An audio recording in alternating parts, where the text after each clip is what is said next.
तो कल हमने हमारी कथा जो है श्री विश्वामित्र के महाराज दशरथ के दरबार में आकर श्री राम और लक्ष्मण को अपने साथ ले जाने का अनुरोध किया और महाराज दशरथ ने उनको उनके साथ भेज दिया।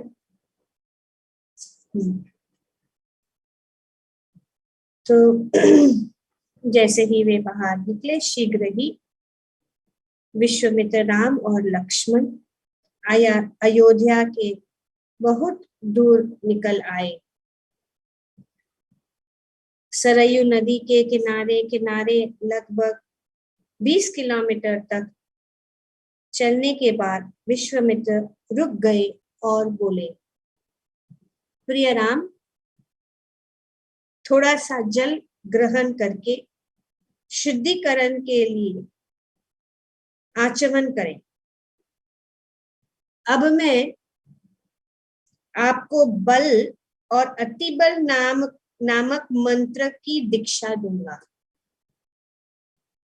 तो विश्वामित्र ने श्री राम जी से कहा कि मैं आपको बल और अतिबल नामक मंत्रों की दीक्षा दूंगा।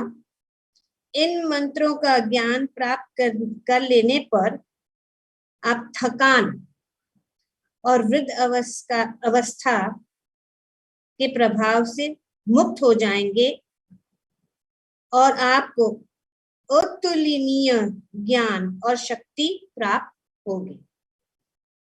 तो विश्वामित्र ने इस प्रकार से ये बल और अतिबल नामक जो मंत्र दीक्षा दी। और मुझे पता है, विश्वामित्र कहते हैं, मुझे पता है कि आप में ये गुण पहले से ही विद्यमान है, परंतु फिर भी आपके कल्याण के लिए आपको ये मंत्र प्रदान करने की मेरी कामना है।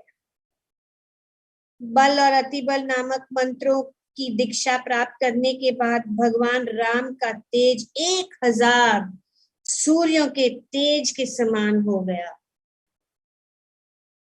राम, लक्ष्मण और विश्वामित्र ने वह रात्रि नदी के किनारे अत्यंत सुख पूर्वक व्यतीत की और अगले दिन वे सरयू और गंगा के संगम पर पहुंच गए। तब श्री राम जी विश्वामित्र के साथ की यात्रा यहाँ पे वर्णन किया।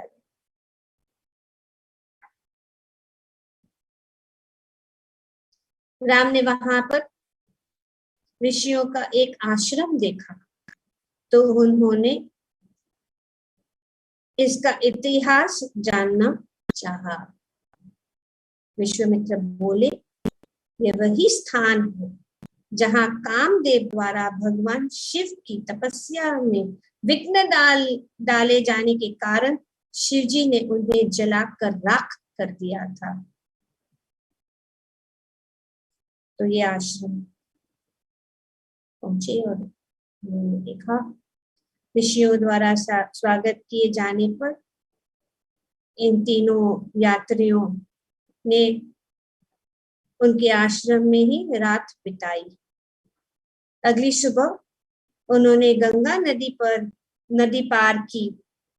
बीच नदी में पहुंचने पर राम ने स्पष्ट रूप से गड़गड़ाहट के साथ बहने वाली की आवाज सुनी। तो उन्होंने, जैसे वे ये गंगा पार कर रहे थे, तो उन्होंने कुछ आवाज सुनी, परंतु कहीं भी उसका कोई चिन्ह नहीं दिखा। राम द्वारा इस बारे में पूछे जाने पर विश्वामित्र बोले, एक बार ब्रह्मा जी ने अपने मन से जल का एक सरोवर निर्मित किया, इसलिए इसे मानस सरोवर कहा जाता है। सरयू नदी के जल का स्रोत यही मानस सरोवर है जो गंगा के जल के बहकर आने की जो ध्वनि आपको सुनाई दे रही है वो मानस सरोवर से आकार गंगा में मिल रही है। हे राम, आपको इस पवित्र स्थान की वंदना करनी चाहिए और इस प्रमाण उसे प्रणाम करना चाहिए। गंगा के दक्षिण तट पर पहुंचने के बाद राम ने एक सघन निर्जन वन प्रांत देखा।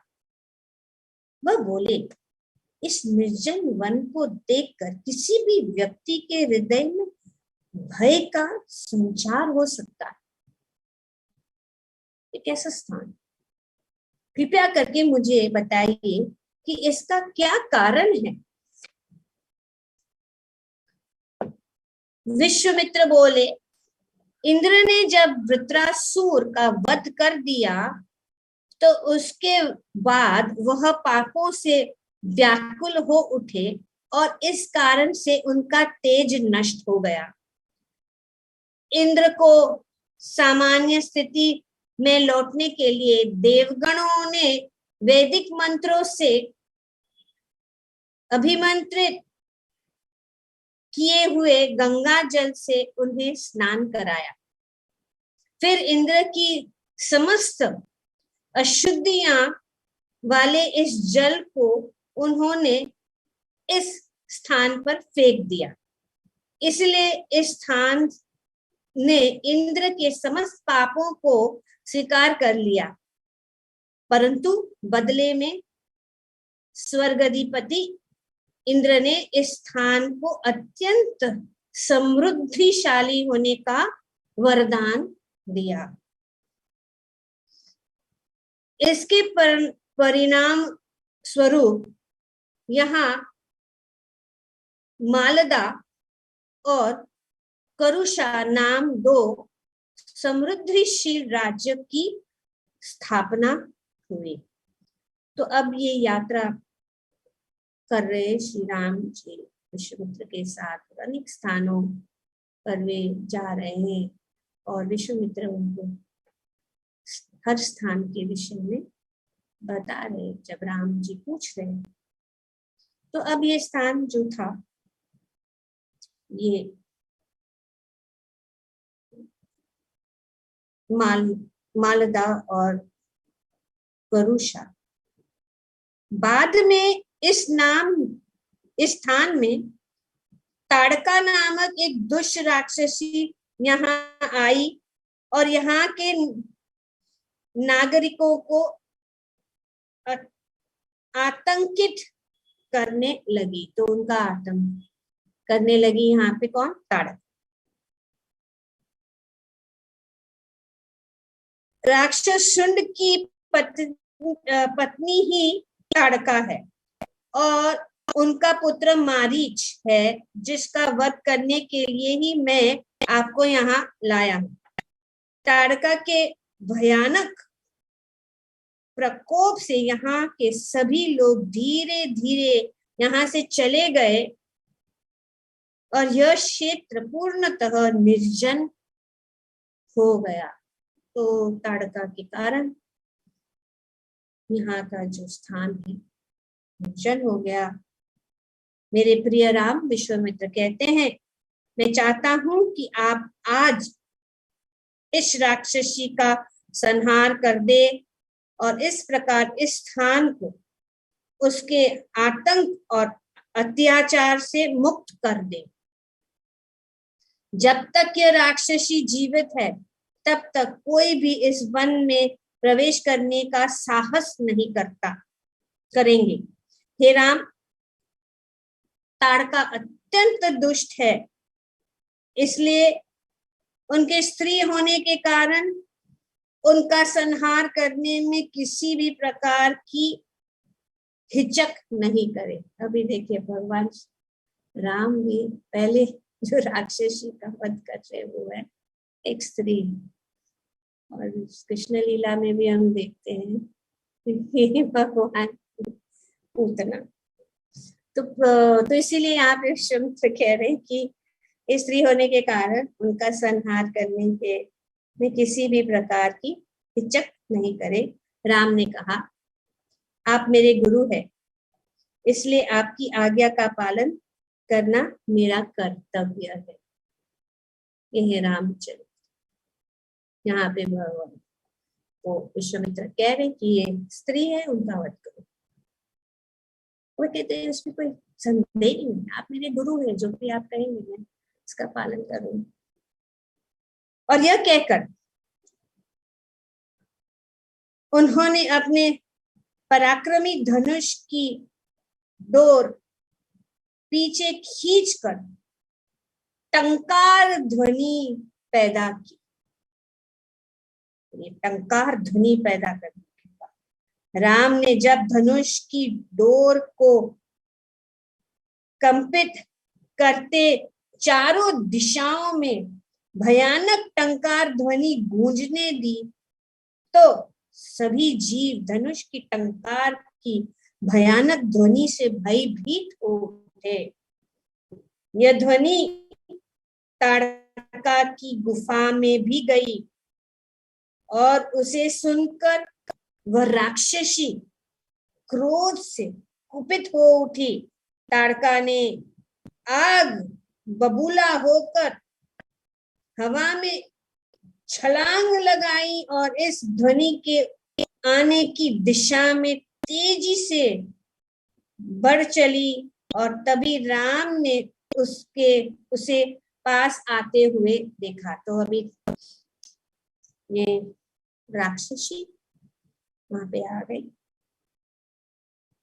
राम जोर से बोले, हे लक्ष्मण, जरा इस विशाल भयानक और घृणित जीव को तो देखो। परंतु कुछ भी हो, है तो ये स्त्री ही, मैं उसका वध नहीं करूंगा, बल्कि उसके हाथ पैर काट कर पंगु कर दूंगा, ताकि वह किसी को हानि न पहुंचा सके। तो इस भगवान जो है लक्ष्मण से कह रहे थे। तब ताड़का ने अपनी मायावी शक्तियों का इस्तेमाल करके धूल का एक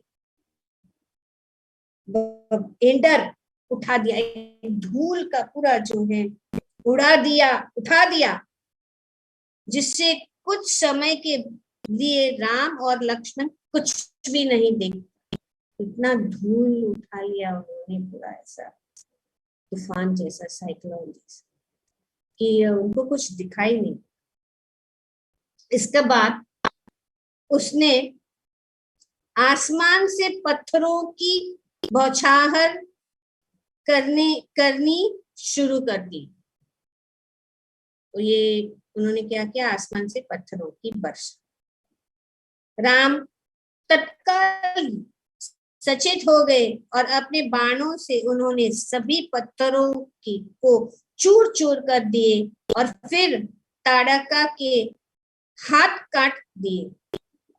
राम के कहने पर लक्ष्मण ने ताड़का के कान और उनके नासिक काट दिया, परंतु अचानक ही वो अंतर्धान हो गए। तो उन्होंने उनका हाथ काट दिया, लक्ष्मण ने उनका कान और उनका नाक का जो टिप है, टिप ऑफ द नोज को काट।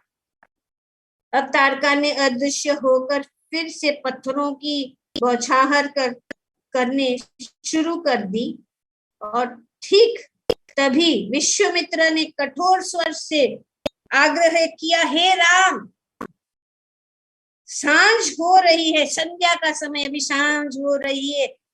अंधेरे होने पर राक्षसों की शक्ति अत्यधिक बढ़ जाती है, इसलिए अब अपना दया भाव छोड़े और ताड़का का तत्काल वध कर। अभी उनको छोड़ो, अभी खिलवाड़ मत कीजिए उनके साथ अभी आप जो है तुरंत उनका, क्योंकि अभी संध्या सांझ हो रही है, आप उनका वध कर दीजिए। यह सुनकर राम ने बाणों की बारिश कर दी, परंतु तभी अचानक ताड़का दिखने लगी और वह राम की तरफ अत्यंत क्रोध से दौड़कर आने लगी, परंतु राम ने विचलित हुए बिना उनके तरकश से एक विशेष शक्ति वाला बाण निकाला और अपनी तरफ आती राक्षसी की ओर इसे चला दिया।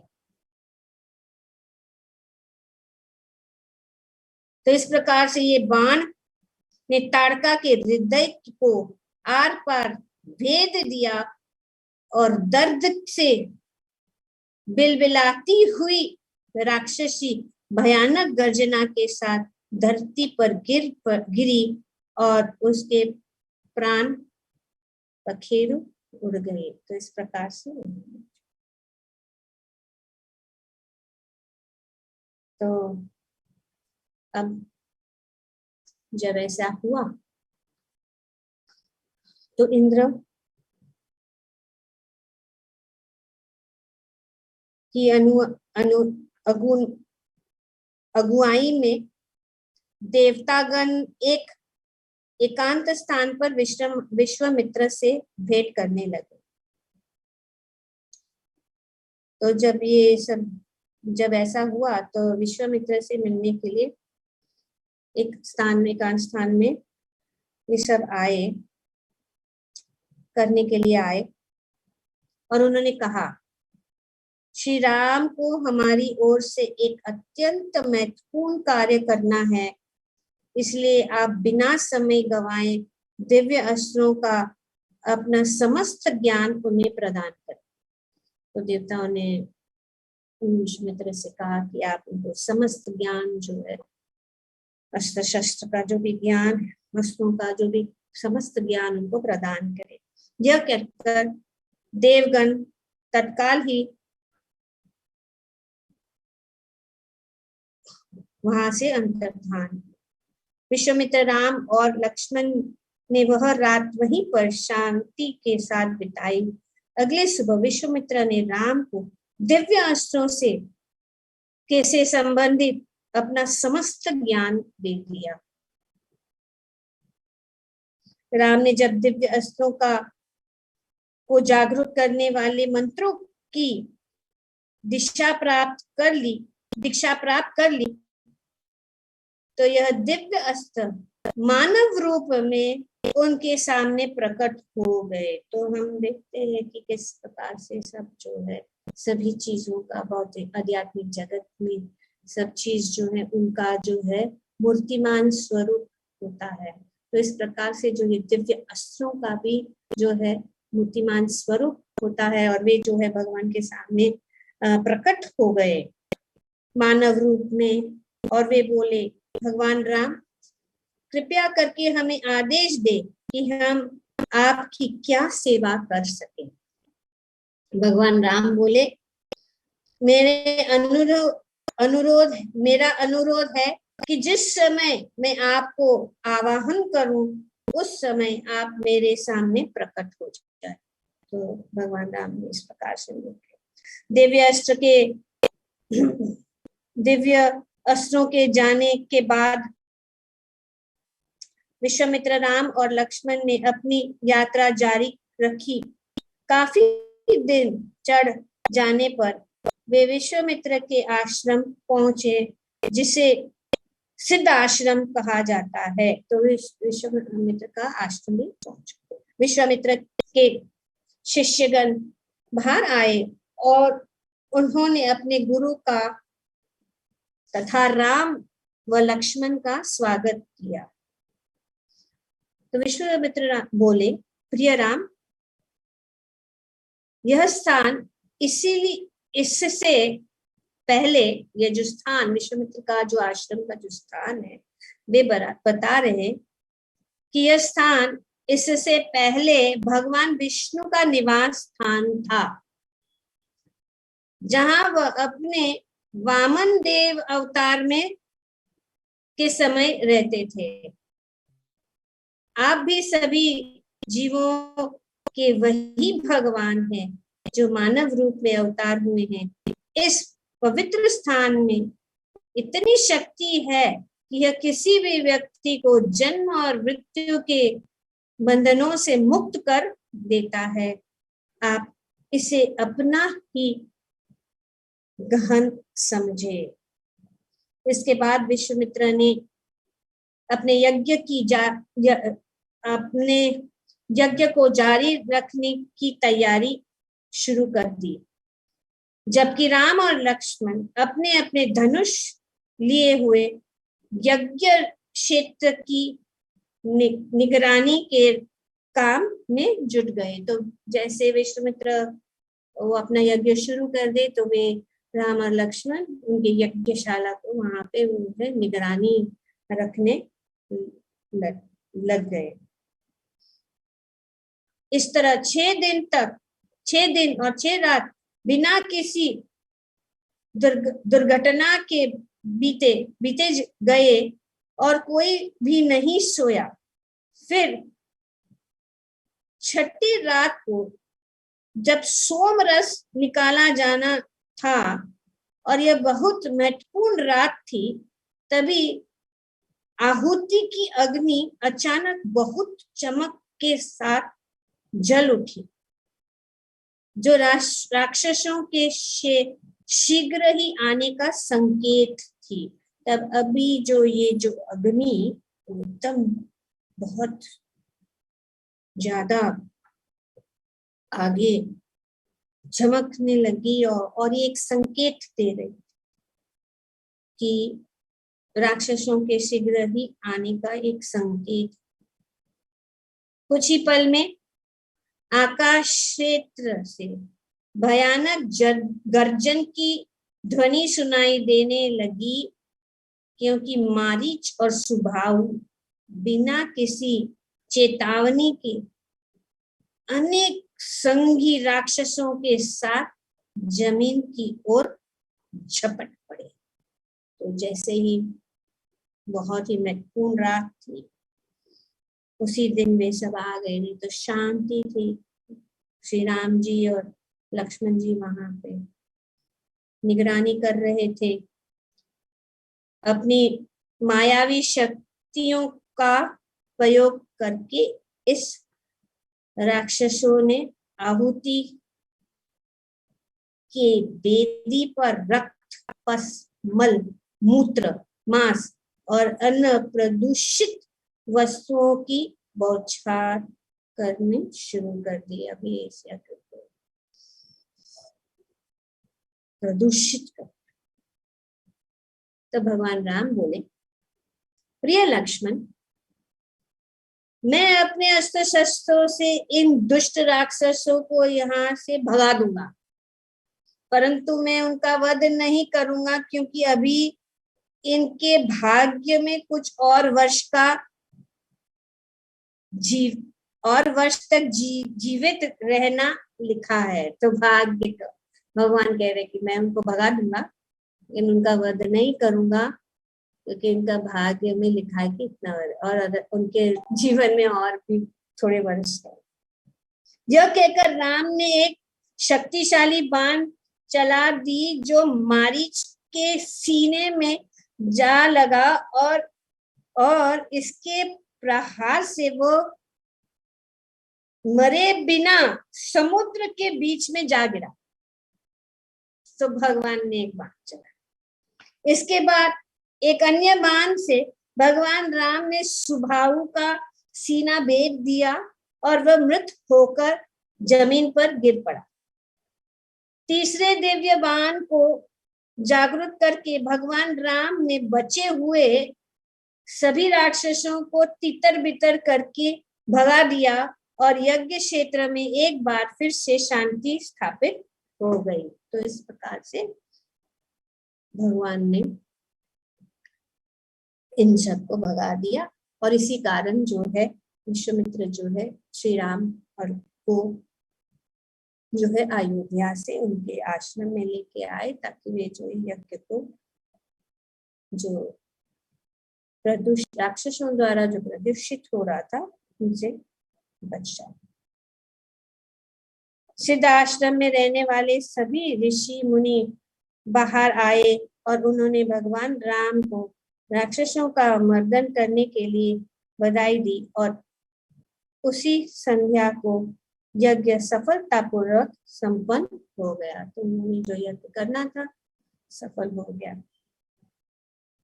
रात के बीत जाने पर भगवान राम ऋषियों के पास गए और उन्होंने पूछा कि ब्राह्मणों, अब आपका आश्रम समस्त विघ्न बाधाओं से मुक्त हो गया है, ऐसे में क्या हम आपकी कोई और सेवा कर सकते हैं? तो भगवान जाके और कोई सेवा है तो विश्वामित्र की के आग्रह पर ऋषिगण बोले, हम लोग मिथिला राज्य को प्रस्थान करने वाले हैं ताकि हम वहां पर महाराज जनक द्वारा आयोजित एक विशाल यज्ञ में भाग ले सके। हम चाहते हैं कि आप दोनों भाई भी हमारे साथ वहां चले। तब वे मिथिला जा रहे, तो वे कह रहे कि आप दोनों भी है जो हमारे साथ आ चले। वहां यज्ञ क्षेत्र पर एक अद्भुत धनुष रखा हुआ है जो पहले कभी भगवान शिव का था। भगवान शिव ने ये धनुष देवताओं को दिया। देवताओं ने बाद में यह धनुष राजा देवव्रत को उपहार में दे दिया, जो बहुत समय पहले मिथिला के राजा थे। यह धनुष इतना भारी है कि इंसानों की तो बात ही क्या, देवता तक भी मोड़ नहीं सकते। यह धनुष बहुत लंबे समय से मिथिला में है और इसे एक वेदी पर स्थापित करके फूलों, चंदन के लेप और अन्य शुभ वस्तुओं से इसकी आराधना की जाती है। तो उन्होंने बताया कि वहां पे क्या है और किसके लिए जा रहे हैं। तो राम खुशी खुशी ऋषियों के साथ जाने के लिए तैयार हो गए। तो भगवान श्री राम बोले, ठीक है मैं भी आऊंगा, जाते। शीघ्र ही महाराज जनक के यज्ञ के लिए आवश्यक सामग्रियों से लड़े लगभग 100 रथों के साथ एक विशाल कारवां मिथिला के वो प्रस्थान करने के लिए तैयार हो गया। सारा दिन यात्रा करने के बाद वह दल सोन नदी के तट पर पहुंचा और यह निश्चय किया गया कि वह रात वे लोग वहीं बिताएंगे। प्रतिदिन संध्या बेला में राम और लक्ष्मण अत्यंत शांति और मित्रता पूर्वक वातावरण में विश्वामित्र ऋषि से कथा बैठा करते थे। ऋषि से के साथ बैठा करते थे। ऋषि के विशाल ज्ञान के भंडार का लाभ उठाते हुए राम उनसे मिथिला जाने के मार्ग पर यात्रा के दौरान आए विभिन्न स्थलों की इतिहास के बारे में पूछा करते थे। तो हर रात में बैठ के इस प्रकार से विश्वामित्र से ज्ञान प्राप्त करके और अनेक अनेक स्थानों का इतिहास जो है उनसे जान। अगले दिन सुबह के समय कारवां अपने गंतव्य की ओर आगे चल पड़ा और सूर्यास्त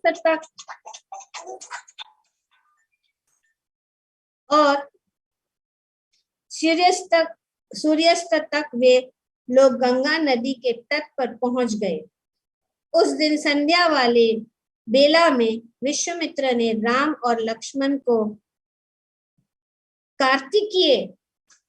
कार्तिकेय के जन्म और गंगा की धरती पर अवतरित होने की कथा सुनाई। अगली सुबह ऋषियों के इस कारवां ने गंगा नदी का पार किया और शाम तक वे विशाल विशाल शहर पहुंच गए। विश्वामित्र का स्वागत करने के लिए विशाल के राजा महाराज सुमति नगर के बाहर आए और उन्होंने इस दल को अपने यहाँ रात्रि विश्राम करने के लिए आमंत्रित किया। अगली सुबह फिर से इस कारवां ने आगे की यात्रा जारी रखी और उस दिन वे महाराज जनक के राज्य मिथिला के सीमांत प्रांत पर पहुंच गए। वहां पर राम ने एक प्राचीन निर्जन आश्रम देखा और विश्वामित्र मुनि ने इस बारे में पूछा। तो वे अभी पहुंच गए। अब ये कहाँ पहुंच गए?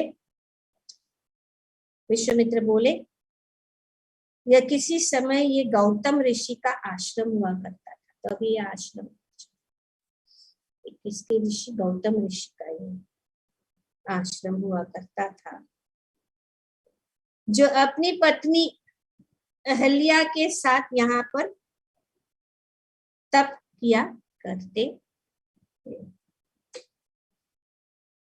तो अब विश्वामित्र ने इस स्थान की इतिहास का वर्णन इस प्रकार किया और ये यहाँ पे पूर्णतया से इसका वर्णन किया गया है कि एक दिन जब गौतम ऋषि अपने आश्रम से बाहर गए हुए थे, तब राजा इंद्र ने ऋषि गौतम का वेश धारण किया और उनके आश्रम में आए। किसके लिए? क्योंकि वे उनकी पत्नी अहल्या से संभोग करना चाहते, काम वासना से ग्रस्त। तो इस प्रकार से उन्होंने अहल्या को जो है दूषित किया। तो इसकी कथा यहाँ पे वर्णन है। और वे जो है जब उन्होंने फॉरबिडन एक्ट, तो फिर वे जो है कह रहे थे कि हम चले जाएंगे और पता नहीं लगेगा और ऋषि जो है उसके आने से पहले मैं जहाँ चला जाऊंगा यहाँ से। और उसी बीच में जो है गौतम ऋषि वहां पे आए और उन्होंने जो है उनको, अहल्या को और इंद्र को, दोनों को श्राप दिया।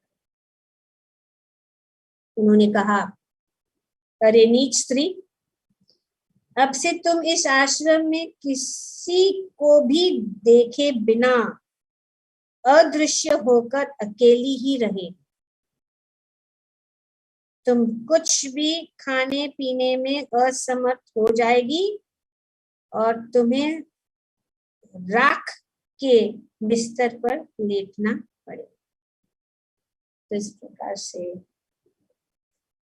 गौतम मुनि ने उनको श्राप दे दिया और वे वहां से चले।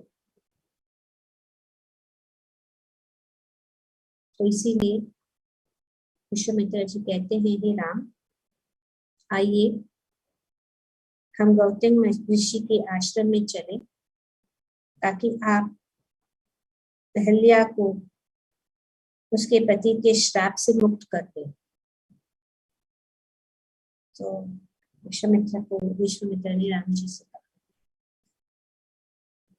आश्रम में राम के प्रवेश करते ही अदृश्य अहल्या अपने मूल रूप में वापस आ गई।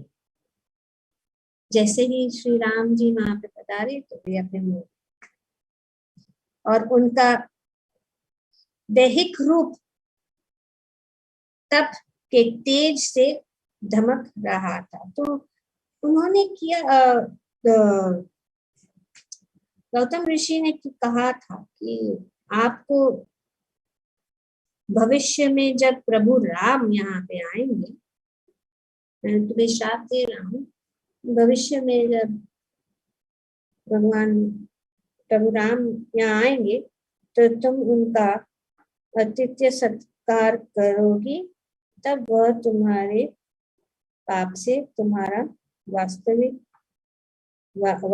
वासनाओं, पाप से तुम्हारी वासनाओं से मुक्त करेंगे और पति और पत्नी के रूप में मुझसे तुम्हारा मिलन कराएंगे। तो अभी ये हो, तो उन्होंने छोड़ दिया। उन्होंने कहा कि जब श्री राम जी आएंगे तब तुम्हारी जो ये पाप और ये वासना जो है उसे आपको मुक्त कर।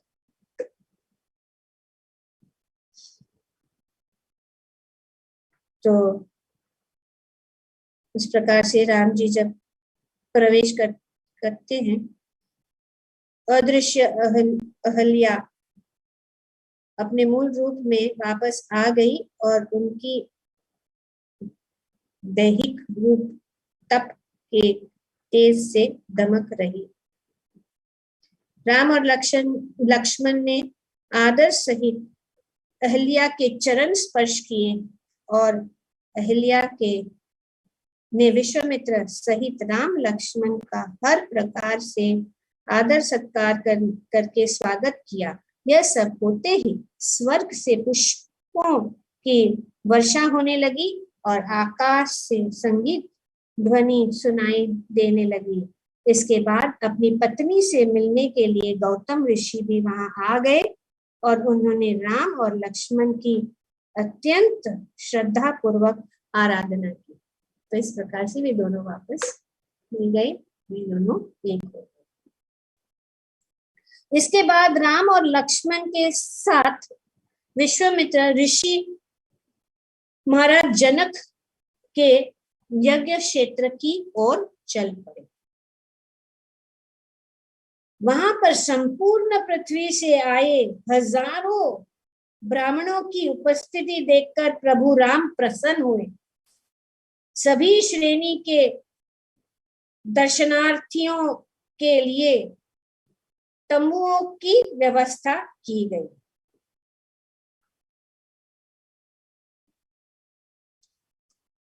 तो इस प्रकार से वे जो है जनक के राज्य, महाराज जनक के राज्य में पहुंच गए।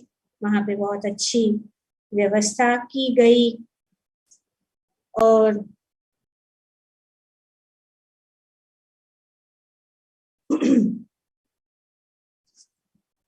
विश्वामित्र बोले,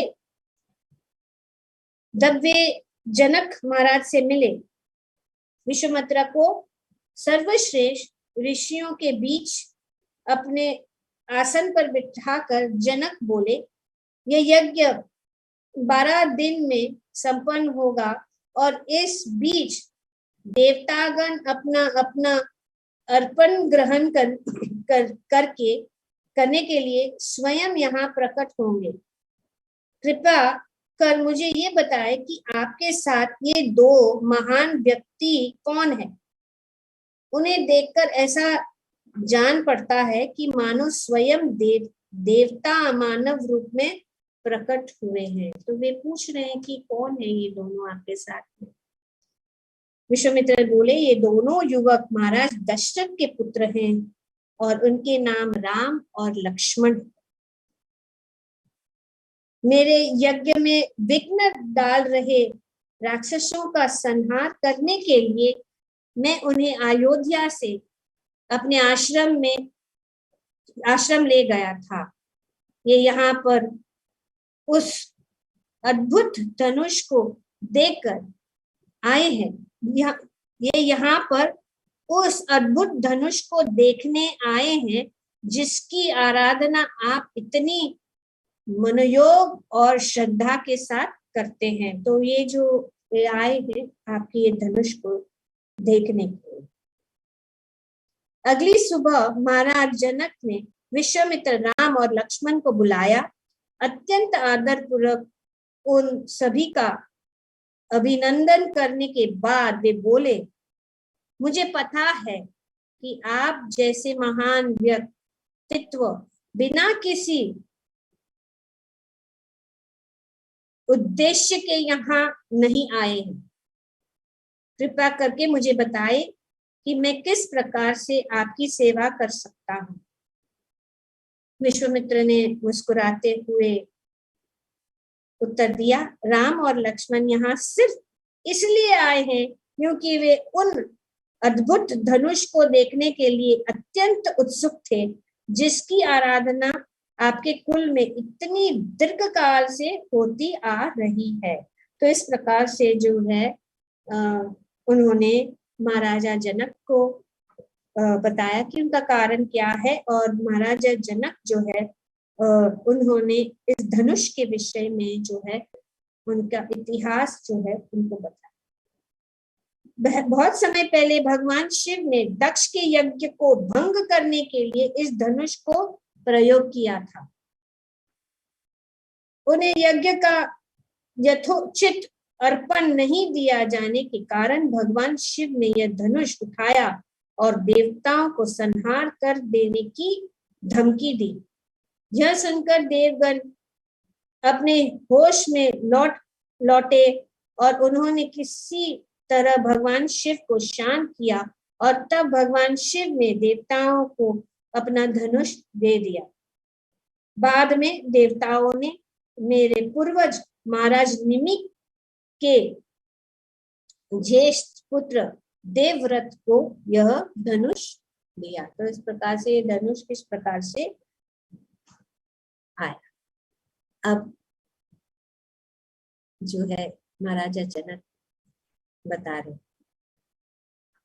कि धनुष की कथा सुनने के बाद महाराज जनक ने अपनी पुत्री के बारे में बताना आरंभ किया। धनुष के साथ क्या संबंध है और वे अपने पुत्री के साथ। एक दिन में हवन क्षेत्र को सोने के एक हल से समतल कर रहा था, और तभी मैं हल के एक भुजा के एक में एक शिशु कन्या को देखकर आश्चर्यचकित रह गया। तो जब वे यज्ञ स्थल को हल कर रहे थे तब उन्होंने जो है एक शिशु कन्या को देखा। मैंने उनका नाम सीता रखा और उसे अपनी पुत्री के समान पालने पोषण लगा। तो ये सीता जो है मेरी पुत्री, मैं उनका पालन पोषण करने लगा, जो मुझे इस यज्ञ स्थल में हल करते समय प्राप्त हुआ। सीता बहुत जल्दी बड़ी हो गई और यौवन की दहलीज तक पहुंचते उनके राजकुमारों की ओर से सीता के लिए विवाह के प्रस्ताव आने लगे। तो जब क्योंकि वो अभी बहुत सारे प्रस्ताव आने लगे विवाह के लिए, मैंने उन राजकुमारों को समझाया कि मेरी पुत्री किसी माँ की कोख से जन्मी कोई सामान्य लड़की नहीं है। उससे विवाह करने का अधिकार किसी पराक्रमी पुरुष को ही है।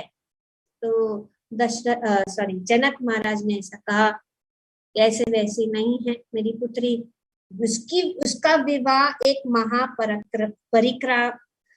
पराक्रमी पुरुष को से ही होगा।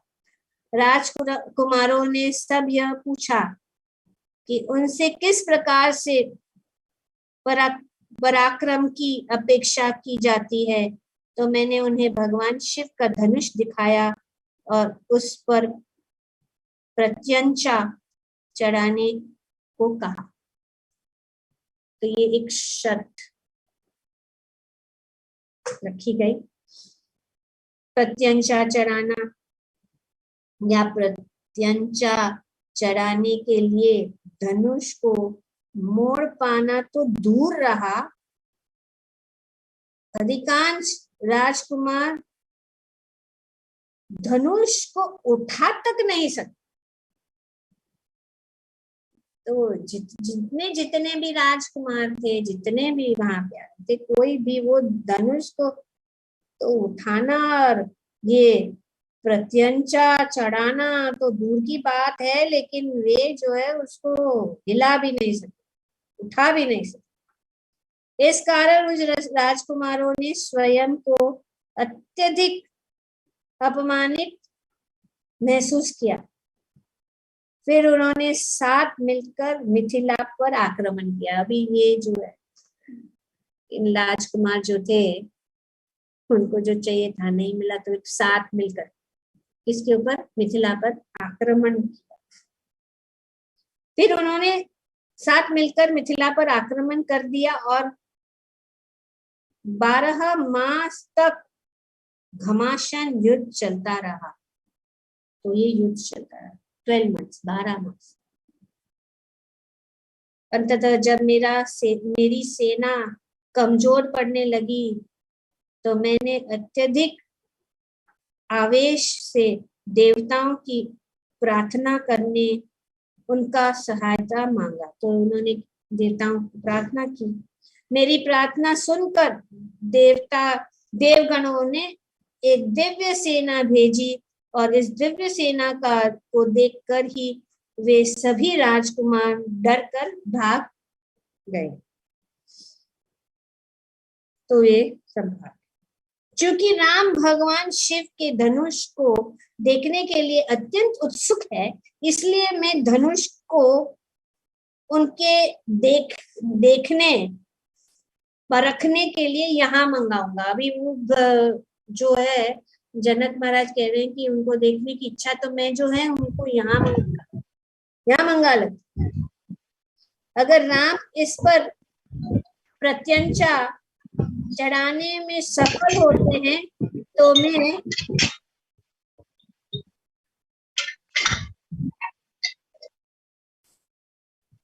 ललिता माता जी प्लीज म्यूट। It's okay. क्योंकि राम भगवान शिव के धनुष को देखने के लिए अत्यंत उत्सुक है, इसलिए मैं धनुष को उनके देखने परखने के लिए यहाँ मंगवाता हूँ। अगर राम इस पर प्रत्यंचा चढ़ाने में सफल होते हैं तो मैं प्रसन्नता पूर्वक अपनी रूपवती पुत्री सीता का हाथ उन्हें सौंप दूंगा। तो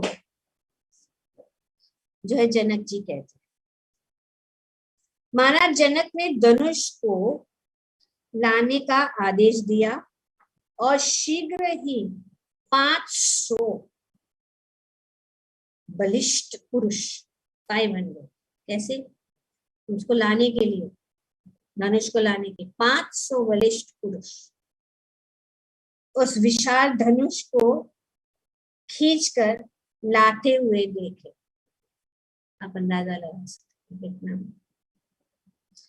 धनुष को एक बक्स में बंद करके रखा गया था और इस बक्से को 8 पहिए वाले एक रथ पर रखा गया था। तो इस रथ को भी खींचना और उसको ले आना, इतना भारी धनुष, 500 लोग। जब इसे उनके सामने लाया गया तो विश्वामित्र ने राम से बक्सा खोलने को कहा।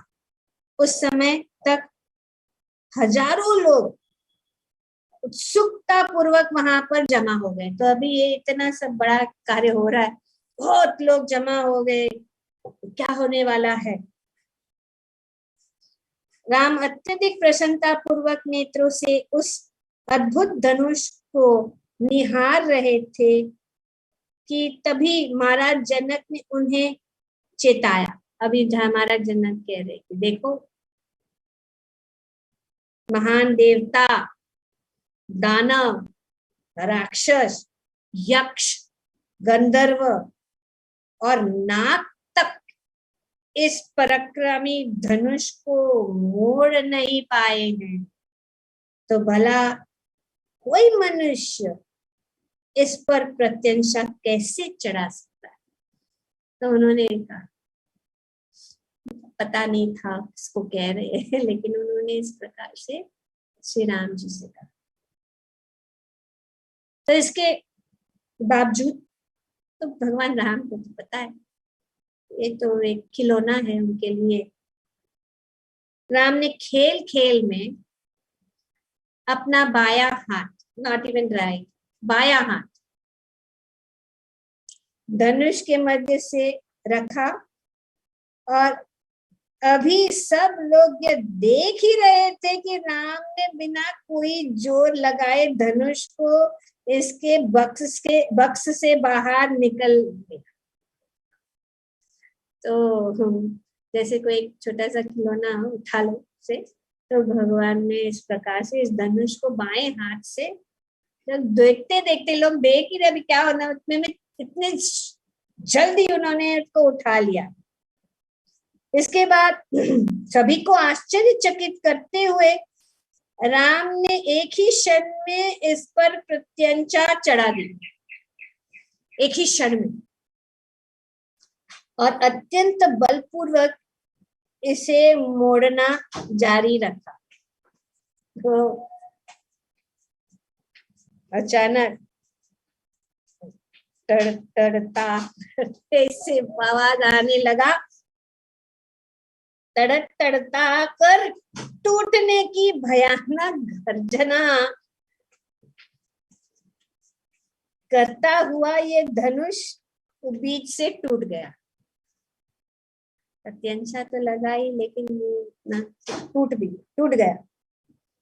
असल में धनुष के टूटने की आवाज किसी पर्वत के फटकार बिखर जाने जितनी भयानक थी, और उससे वहां पर मौजूद सभी लोग के होश उड़ गए और विश्वामित्र, जनक, राम व लक्ष्मण को छोड़कर अन्य सभी लोग जमीन पर गिर गए।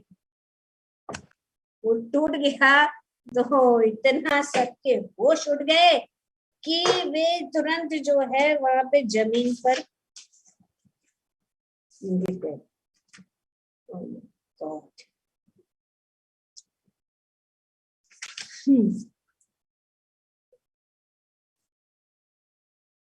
तब ये निश्चित हो गया कि श्री राम का विवाह जो है माता सीता से है।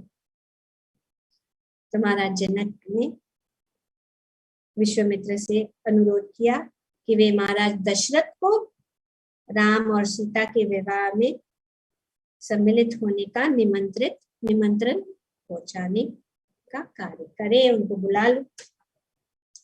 4 दिन तक यात्रा करने के बाद महाराज दशरथ का दल मिथिला के सीमा क्षेत्र पर पहुंचा।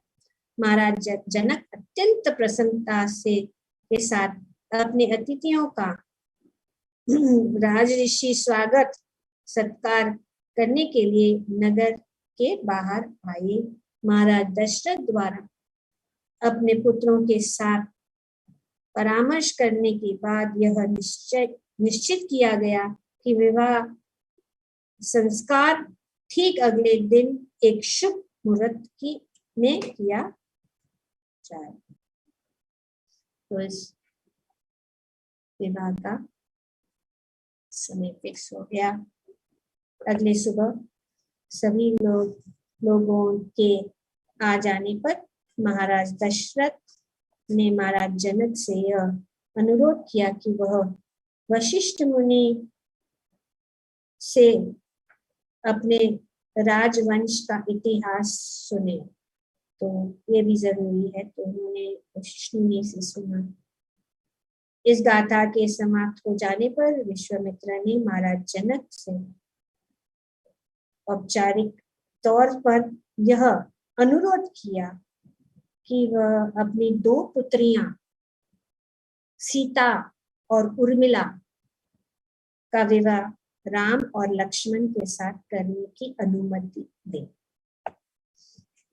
तो राम और लक्ष्मण, सीता और उर्मिला। उसके उत्तर में राजा जनक ने पहले अपने राजवंश का इतिहास बताया और फिर अपनी दोनों पुत्रियों का विवाह दशरथ के पुत्रों से करने की पूर्ण सहमति दी। कुछ आरंभिक कर्मकांड हो जाने पर विश्वामित्र और वशिष्ठ ने अनुरोध किया कि जनक के छोटे भाई कुशध्वज की 2 पुत्रियां का विवाह भरत और शत्रुघ्न के साथ कर दिया। राजा जनक खुशी खुशी तैयार हो गए और विवाह के 3 दिन बाद की निश्चित की गई, क्योंकि 3 दिन बाद एक अत्यंत शुभ मुहूर्त आने वाली थी। तो यहाँ पे हम देखते हैं कि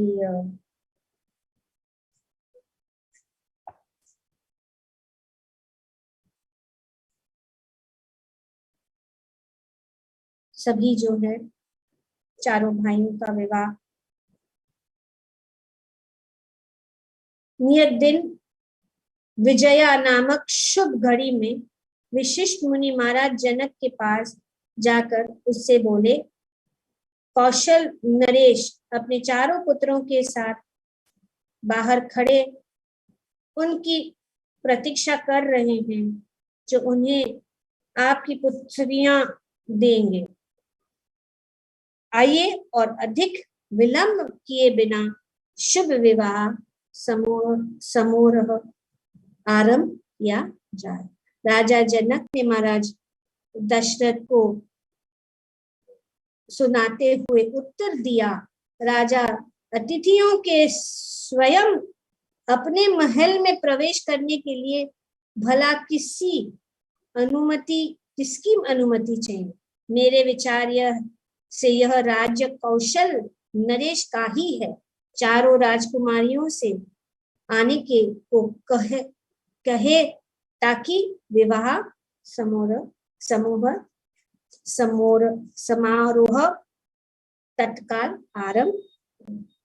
तो इस प्रकार से जो विवाह समारोह हो चुका और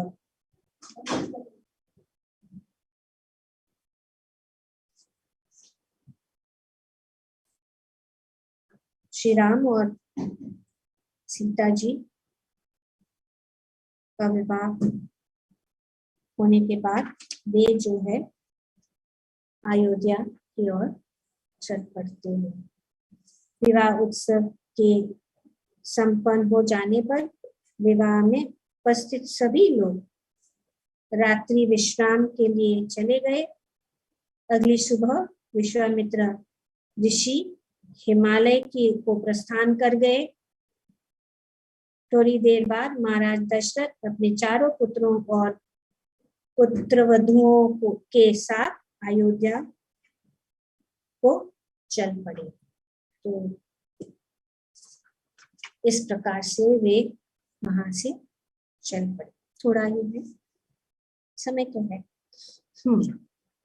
प्रस्थान करते समय महाराज दशरथ को एक अशुभ संकेत देखा। उन्होंने एक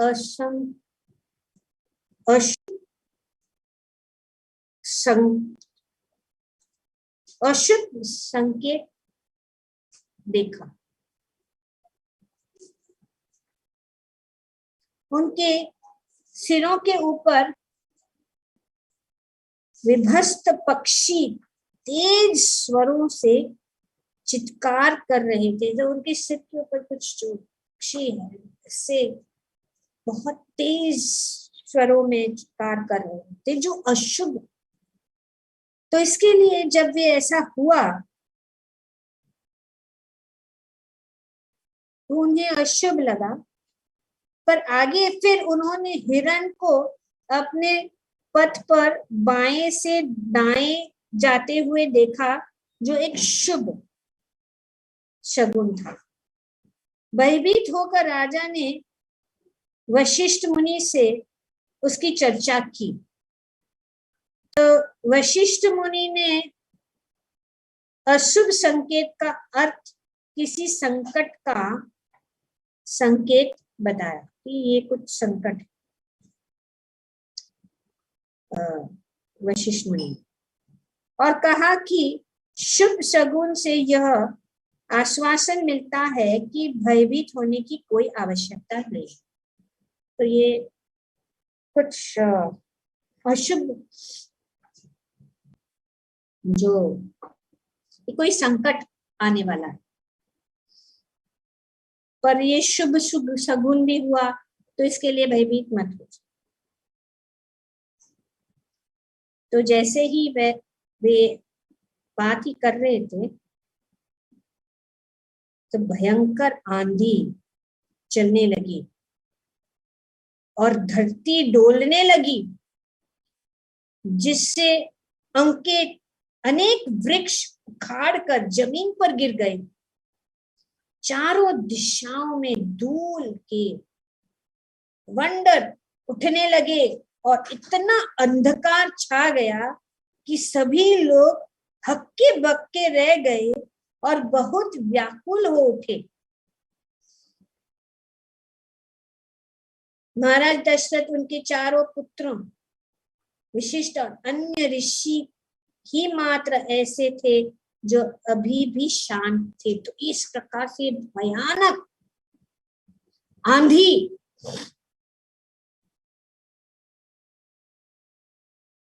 और कौन थे, क्या था, अचानक क्रोध से आग बबूला होकर हो रहे परशुराम वहां पहुंचे। परशुराम नींद का ये संकेत, उनके बाल बिखरे हुए थे और वह अपने दाहिने खंडे पर एक फरसा रखे हुए थे, जबकि उनके बाएं हाथ में एक धनुष और दाहिने हाथ में एक शक्तिशाली बाण था। परशुराम को इस भाव मुद्रा में देखकर ऋषियों को अत्यंत आश्चर्य हुआ, क्योंकि क्षत्रियों का 21 बार संहार करने के बाद परशुराम ने अपने क्रोध का त्याग करने और तप में निरंतर लीन रहने की प्रतिज्ञा ली थी। तो ये जो है आश्चर्यचकित हो गए कि वैसे कैसे आ गए। उन्होंने तो अभी जो है अपने क्रोध को त्यागने का उन्होंने जो ये लिया था, प्रतिज्ञा लिया था कि वो क्रोध को त्यागेंगे और जो है निरंतर तप में लीन रहेंगे। तो वे कैसे आ गए। ऋषि मुनि अब भी आश्चर्यचकित होकर यह विचार ही कर रहे थे कि आखिर परशुराम इतने क्रोधित क्यों हैं कि तब जमदग्नि ऋषि के पुत्र परशुराम ने भगवान राम से कहा, क्या कहा, शिव जी का धनुष तोड़कर तुमने निश्चित ही अत्यंत पराक्रम का कार्य किया है, परंतु मेरे हाथ में उससे भी महान धनुष है जो भगवान विष्णु का है। यदि तुम स्वयं को अत्यंत पराक्रमी समझते हो तो ये धनुष लो और उस पर प्रत्यंचा चढ़ाओ। अगर तुम इस धनुष पर बाण रखकर उसे पूरी तरह से खींच सके, तभी मैं तुम्हें युद्ध के लिए ललकारने योग्य समझूंगा। तो अभी मैं तुझे युद्ध के लिए, मैं अपने आप को ये समझा है। महाराज दशरथ ने यह चुनौती सुनी तो उनके हृदय में अपने प्रिय पुत्र को गवा देने का भय समा गया। तो परशुराम वो प्रसन्नता पूर्वक स्वर में याचना करते हुए बोले, हे ऋषि श्रेष्ठ, दया करके अपने क्रोध का त्याग करें। मेरी विनती है कि आप युद्ध का त्याग करने की आपकी इस प्रतिज्ञा की याद करें जो आपने कश्यप को समस्त पृथ्वी सौंपने के बाद ली थी। तो अभी महाराज दशरथ जो है उनको याद दिला रहे हैं कि आपने प्रतिज्ञा ली थी, आप अपने क्रोध को, ये आपको प्रतिज्ञा का भंग मत कीजिए, क्रोध को छोड़ दीजिए। परशुराम ने राजा को अनसुना करते हुए राम से बात करनी जारी रखी हुए। उन्होंने क्या बोल रहे हैं हमको नहीं मालूम, मैं उन्होंने जो है मैं राम से बात, त्रिपुरासुर का वध करने के लिए निर्मित भगवान शिव के धनुष और भगवान विष्णु के धनुष को विश्वकर्मा ने बनाया था। एक बार देवताओं के कहने पर ब्रह्मा जी ने भगवान शिव और भगवान विष्णु के बीच में कुछ मतभेद पैदा कर दिया। इस पर उन दोनों के बीच भयानक दुष्ट ठान गया, परंतु भगवान शिव के धनुष की प्रत्यंचा काट देने के कारण भगवान विष्णु विजयी हुए। कुपित होकर भगवान शिव ने अपना धनुष देवव्रत को दे दिया, जबकि भगवान विष्णु ने अपना धनुष जमदग्नि ऋषि के पिता महान ऋषि ऋचिका को दे दिया। मैं महेंद्र पर्वत जाकर अखंड तप में लीन हो गया था, परंतु जब मुझे यह समाचार मिला कि तुमने भगवान शिव का धनुष तोड़ दिया है, तो मैं यहाँ आने और तुम्हें ललकारने को बाध्य हो गया। अब यदि तुम स्वयं को समर्थ समझते हो तो ये धनुष लो और सिद्ध करो कि तुम मुझसे युद्ध करने योग्य है कि। तो उन्होंने इस प्रकार से बिना किसी उत्तर दिए राम ने परशुराम के हाथ से धनुष बाण और साथ ही कठोर तप द्वारा उनकी समस्त अर्जित शक्तियों को छीनते हुए उनकी चुनौती स्वीकार कर ली। जमदग्नि ऋषि के पुत्र घोर आश्चर्य से देख ही रहे थे कि तब तक राम मुस्कुराते हुए धनुष में प्रत्यंचा चढ़ाकर बाण के उनकी पूरी लंबाई तक पीछे खींच ली। इसके बाद राम ने घोषणा करते हुए कहा, आप एक ब्राह्मण हैं और आपका संबंध ऋषि विश्वामित्र से है, इसलिए मैं आपका वध नहीं करूंगा, परंतु मैं इस बाण को व्यर्थ नहीं जाने दे सकता।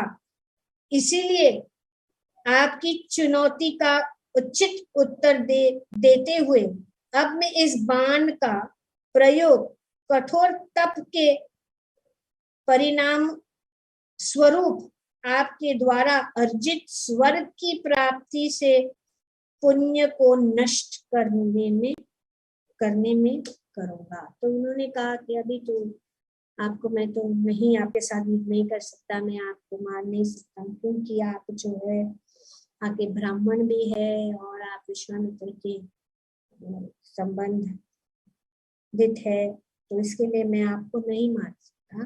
लेकिन अभी मैंने ये बाण तो लगा दिया है, तो इसके लिए मैं इसको चलाऊंगा और आपने जितना भी तपस्या किया है, जो तपस्या का फल है स्वर्ग की प्राप्ति,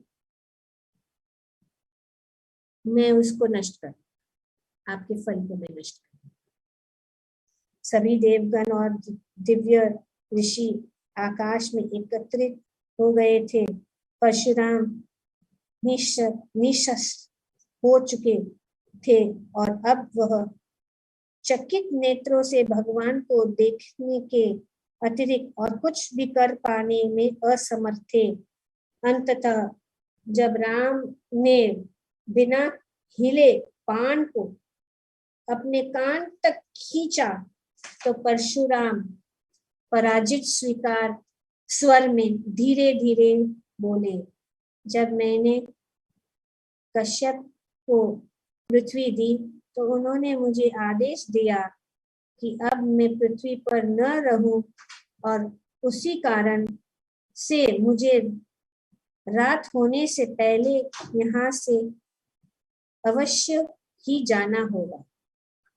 स्वर्ग जाने का पुण्य मैं गवा चुका हूँ, अतः मेरी आपसे प्रार्थना है कि आप मुझे महेंद्र पर्वत वापस लौटने की अनुमति दें ताकि मैं पुनः तपस्या में लीन हो सकूं। तो इस प्रकार से ये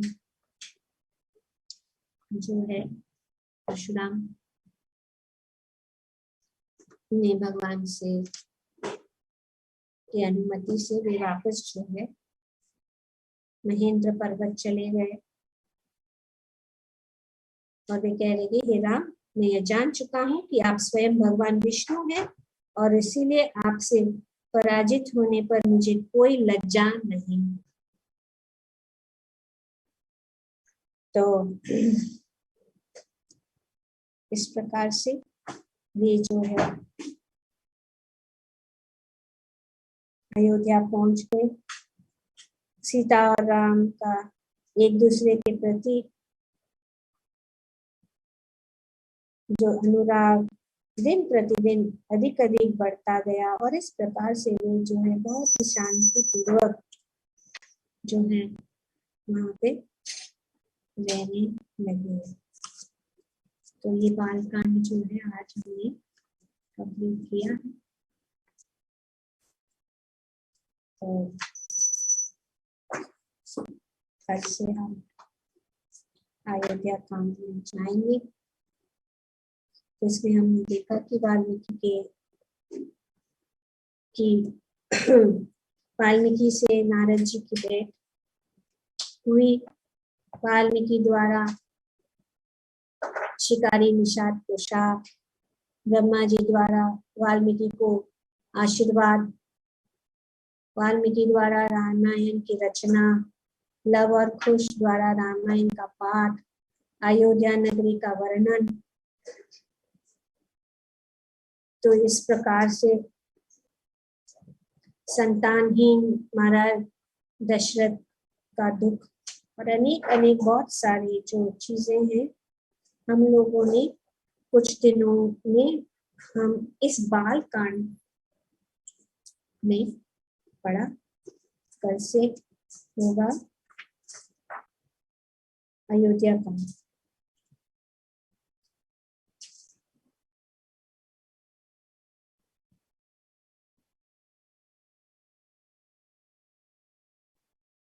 okay, thank you very much, बहुत बहुत धन्यवाद।